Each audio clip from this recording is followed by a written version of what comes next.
She said she might show up yesterday, but she didn't make it. She's got some health problem with her heart. She says she might be in Jacksonville for some checks at a medical center here. She was. She had dropped by, but I didn't see her. If she did, I'm sure she didn't. She would have looked me up. Well, no, is this the crew, or this is the, That's Robert Hurst, the plane captain on the crew, and that was a reception for his wedding. He got married, I'm not sure the exact date, but about July of 1961, just a few months before, a month or two before we deployed.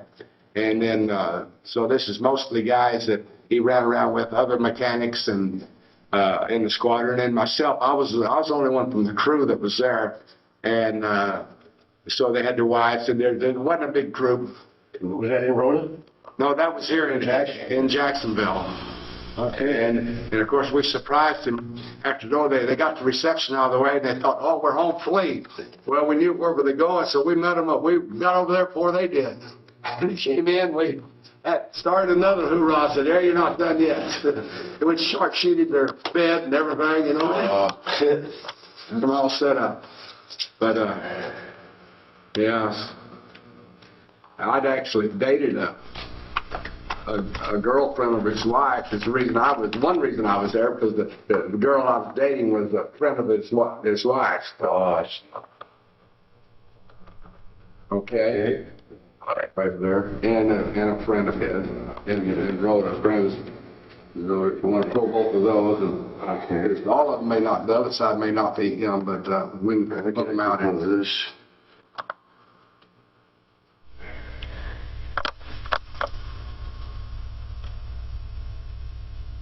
One. Put that one on there. We'll have a little. Went to sleep, I'll say. Yeah, that was Liberty. He had a hard day. That's what you. Okay, you want me to tell you anything about the same people that? Oh yeah, go ahead. Okay, there's Bob Hurst and his good friend Claude Hill. They were best buddies, and Claude had already been transferred from Rota. He left VP5 and was attached to an outfit in Rota, VQ2. So Bob was looking forward to getting over there to join his good friend Claude. And then the other one is Bob, along with his new bride. Her name was actually Phyllis. Phillips was her maiden name. And they just, like I say, been married a few months before the deployment. Okay. What's your hand one? Okay, that's just the first mass retirement. First retirement. Okay, these are the same bunch of guys. So Bob did live it up in Rota when he got over there and met up with his good friend again. And so they went out tasting the wine and bought them Spanish hats to wear. And Now, and you were saying that in Rota, when you went on Liberty at nighttime, they had to wear the suit and tie. After dark, the regulation was you had to have a coat and tie on. In the daytime, you could get away without the coat and tie, but if you were going to go out and stay out, you needed a coat and tie just to be ready to stay out. So that was a requirement, and it had been. So I was over there in '58, and I was back there in '60. The last time I was there, '68, and they still had the same requirement. There was a custom they thought we ought to recognize the Spanish customs. So if a guy had the coat and tie on, you knew where he was going. He was headed off base. Well, just kind of like nowadays, the women when the sailors over there in Iraq have to wear the get off base. You know? Yeah. So that's just the. I mean, it's just not a Liberty shop in Rota. Yeah, at different times because they're dressed a little differently. So. Yeah, they went out. I guess they were going to go back to the base before dark this time. Yeah. So Claude is at the reunion. And that's two different guys. Okay.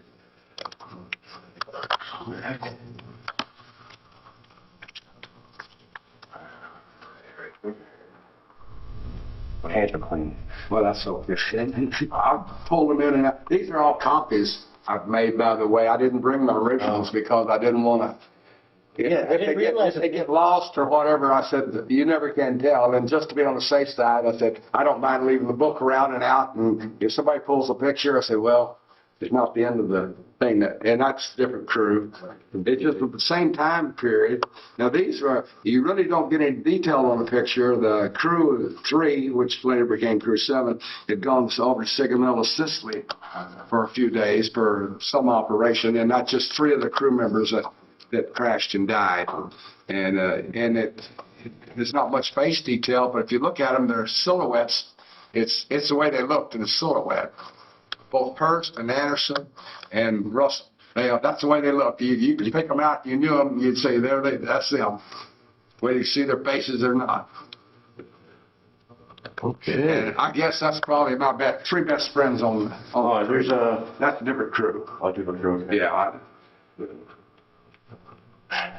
As we go to this, I also kind of wanted to speak with someone about just the basic, talk a little bit about the basic mission of the squad. You had figured it out, yeah. Well, like, a lot of people don't We know. give you the official version. A lot of people don't know about things like the anti-submarine warfare, the Bay of Pigs, and all that kind of Oh, stuff. that came later, but anyway. It was just a couple of months after. It wasn't very long, I think. Of course, I left January the 15th, so. These are the guys here? No, that's not the guys. Okay. Actually, a lot of these guys, they're dead. Another good friend of mine, I got a copy of his pictures before he died. He died of pancreatic cancer just a year or so ago. I saw him 2 weeks before he died, so I got a copy of his pictures, which is really good. Now, this is That's the crew there? that's the crew. Let me get a picture of this here. As far as I know, I was under the impression that each member of the crew got a copy of that picture, but if it did, they didn't send the picture home with their personal tags. And that's the one that's on the website there, I recognize it. Yeah, it's the same picture. And as far as I know, I may have the only copy of the original picture, because none of the rest of circus stuff, the family members got them, but if they didn't, they put them away and, They're probably up in some attic somewhere. yeah. Where's Stefan? So that, those 9 guys plus 3 others are the ones that was playing. Looking on the clothes.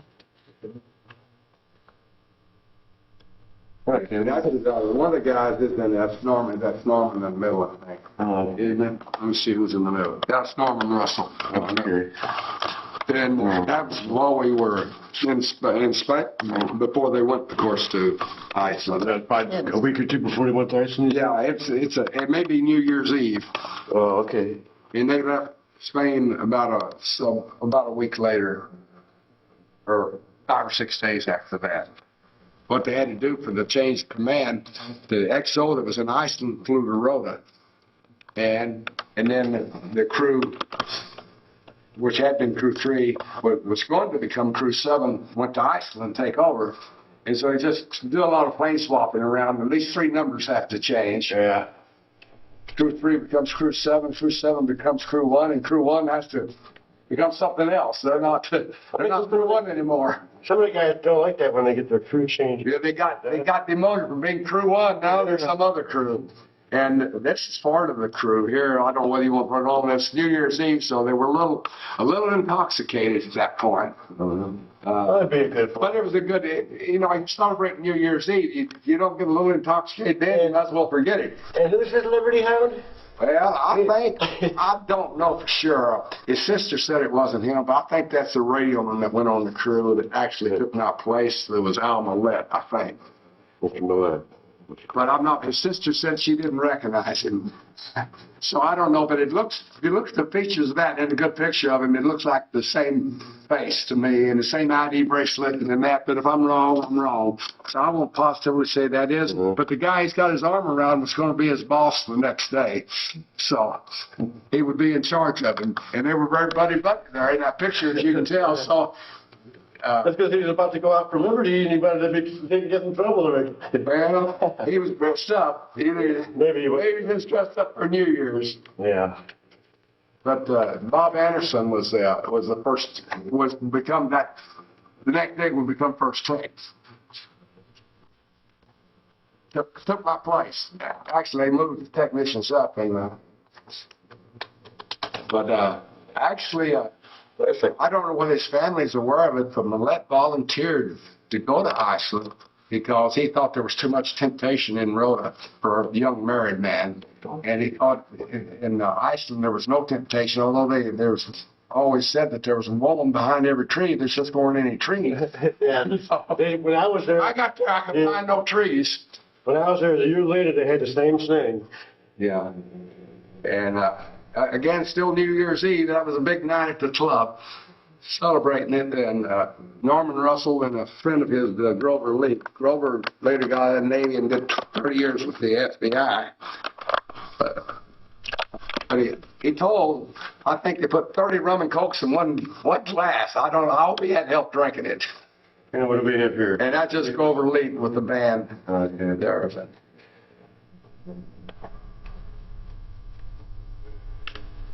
Can we get to the actual picture of the two aircraft? The aircraft. We don't have too many good pictures in there. I've got, it's on, did Doug give you a copy of that disc? No. I've got a copy. I've got the disc. Oh, if I can get a copy, that would be Yeah, great. I'll download it and just mail it to you if you like. And it's got I saw the picture today, and it's got LA 9 and snow on it and Iceland and all great, this. great. So it'd be a good picture, a more fitting to Iceland. Right. And that's not of the crew, but as of myself. And this guy just came from Iceland. He was on what had been the XO's cruise, and he just came from Iceland. And myself and So what date did you actually do the change of command? the change of command is actually, according to the pictures, it was January the 11th, The day before the day before they crashed. So if that was the official date for the change of command, he was on the XO one day. All right. Although he had been in charge of that detachment, because even though he wasn't the XO yet, he was in charge of it. He was a senior officer there. Right. So he was in charge of that detachment. He just hadn't officially became XO until the change of command. So he had the old commanding officer going off and the new commanding officer coming in. And of course, the change of command ceremony is always a big deal. You know, they have to go up and read their orders off and all this. It's the way I remember it. I never had to read any orders, but Yeah, it was the same one. they did said I had to have orders. You're now relieved. Kind of like, you know, when you get a new president, they go through the little procedure. Say, okay, you got it. The Navy is very big on tradition and ceremony. Yeah. So that is passing in review. You know, they passed the colors by, and this was the next one is the picture of the crew of the plane that crashed. I've got these pictures already, and I'd like to get this one. I haven't got the. That's a pretty nice thing. I think of it.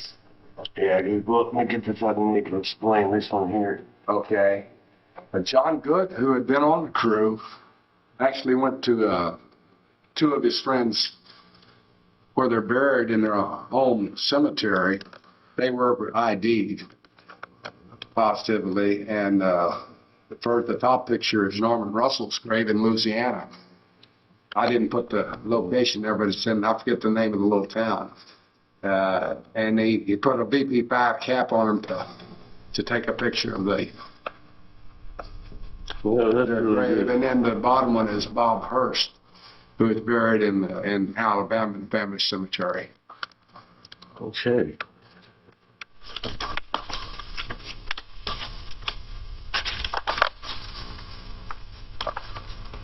You said you already had a picture of the action. I've got those That's out on the left, and I couldn't possibly identify any other picture, but if you look at the two pictures, it looks like to me. Yeah, that's the guy that was. I never flew with Al because he actually took my place when I came off. He came on, so that's the reason I never flew with him, and he hadn't been in the squadron that long. The next one is one of the crews that was in Iceland at the time, and we're actually flying the rescue, the search missions. Oh, okay, let me get a shot of these. Oh, that's a regular photo there. I know it's just a better copy. I believe that's crew 8 that the officer in the picture was actually in command. He was second in command, so he was actually the senior officer of the detachment after Kozak was missing. Yeah. And I asked him, you know, how much input he had to do with the search. He said none. As far as telling him where to look, they just told him, well, go fly and look here, you know, and that's what they did. And so an Air Force general, whoever, that's just my picture. And Well, let's get there. So that was after the crew had left to go to Iceland.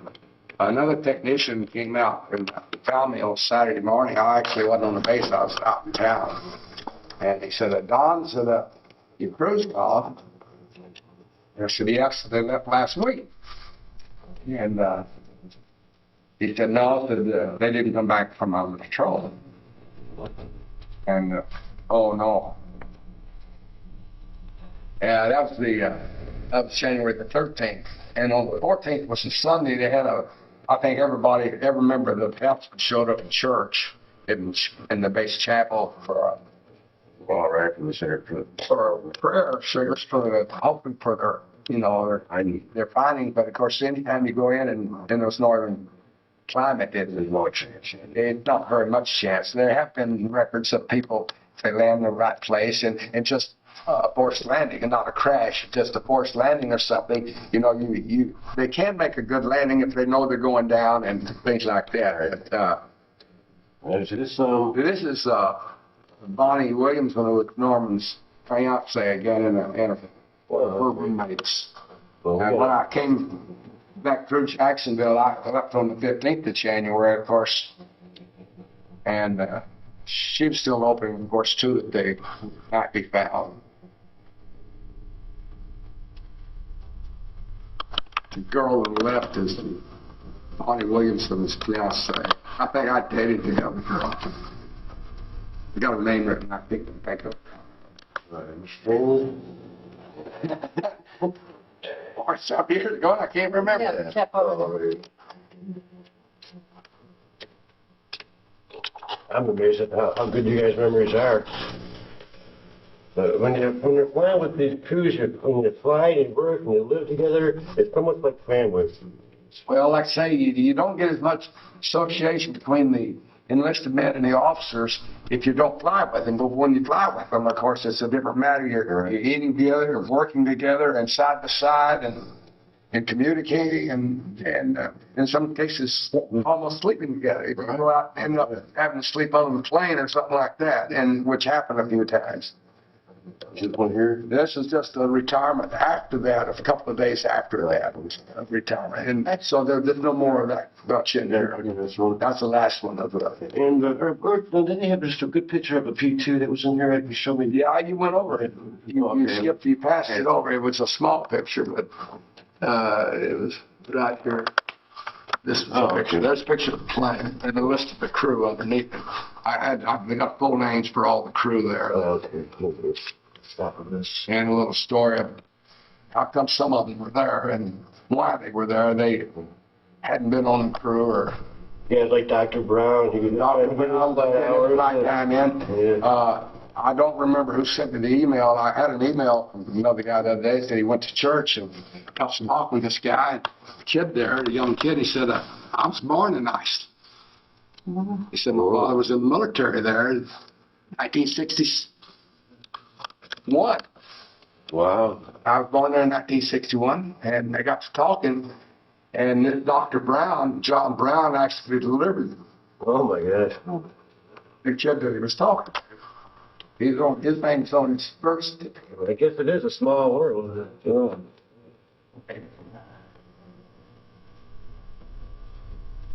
of the officers, Badger Smith, had wanted to go to Iceland just because they thought it was a bigger ASW challenge in Iceland, more chances to look for Russian submarines than there was in the Mediterranean. Well, Bush, is there here, all right, in the Strait of Norway, is it they call it, where Denmark. The Denmark Strait, that's right between Iceland and Greenland, and that's where a lot of the Russian submarines come down. That's what they call your hunting grounds, right? Yeah, that's what they say. Yes, they come down out of the northern waters and go through there, and that's a good place to look for them. What you would do to drop sonic buoys? Well, if you didn't just go out and drop sonic buoys, if you had a suspected target or something, then you start dropping sonobuoys or a reason to look in a certain area, then you would drop sonobuoys. It would help you home in on them. But you didn't just go out in the ocean and start dropping your sonobuoys and hoping one of them would pick up something, You'd be wasting a lot of sonobuoys. Big ocean. Do you know how much area one sonobuoy can listen? I mean, how much? Well, it varied depending on the water conditions, things like that, but say maybe a mile. Oh, okay, so I thought it was a lot more. Probably the ones in the P3s are. The more advanced ones, they've made advancement in them, and sonobuoys are really big advancements. Now, we only had 16 channels, so most sonarboards we've operated in any one area of 16, because otherwise you'd have two of them operating on the same frequency and you wouldn't know which one you were listening to anyway. Oh, okay. So How often do you find commercial submarine? back then, not that often. Well, We get a lot of, but of course, our presence there was supposedly keeping some of them underwater, right. you know. So we did force a few to surface. Okay. Yeah, I've heard of guys before where they went by a submarine at surface and they would actually drop things down to candy and Playboy magazine. Something once I heard they dropped some vodka down to them. I don't know whether that's true or not, or how they had a bottle. Maybe they went back and got a bottle of vodka. Yeah. They didn't normally carry vodka on the flight. Yeah, this is literally. Unlike the British Navy, we couldn't handle booze. Right. Okay. I think that'll be a big help here because I'm trying to get a little bit more background. So many people just don't really know what the whole mission and especially during that time when the Cold War was at its height. Yeah, so ASW was a big thing for 20, 30 years, you know, and the threat of the submarine, right, you know, was enough. And of course, the big thing was you try to keep a step ahead of them, you know, and finding them before they could figure out how to avoid you. Years later, when Ronald Reagan was the president, you know, that was a big thing. It's just keep us strong, you know. Some of the secrets that were later exposed, I forget the guy's name, and that The Hanson family, when they used to. no, there was a single named Weston or West, or I forget his name now. I just heard it too. But one of the secrets he gave away was how to make their propellers on the submarines quiet. Well, we could make ours quiet, but the Russians were extremely noisy, and it was all in the design of them. And one of the secrets that he passed to the Russians was the design of the propellers. And after that, the Russian submarines were harder to detect. After they became quieter. What year around was that about? Oh, when was that? 10 years ago when they gave away the. Oh yeah, okay. I know there was one family where there was a. There was I remember the family. I don't think this was a family, but this was a single individual. Oh, okay. That passed the secret. So somebody could tell you the name, but I can't. It doesn't come to me right now. I'm remembering for names is not real good. Right. So many people don't realize that the Cold War, even though it wasn't an actual war, it was so important to keep, you know, what we're. Our feet. The threat was there. That's what it was. You know, with their capabilities, they could get within striking distance of our cities. You know, from just off the coast. Right. So you didn't want to be able to. You didn't want them to be able to do that. So although you were looking for them, you were really practicing for looking for them.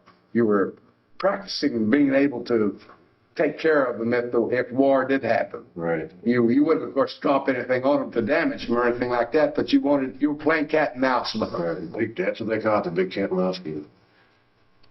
Okay, I guess that was really good. Anything else you want to add? I don't think, of course, we had a lot of other missions besides ASW. One of the missions was flying out of the north was one to keep track of all the ice pack.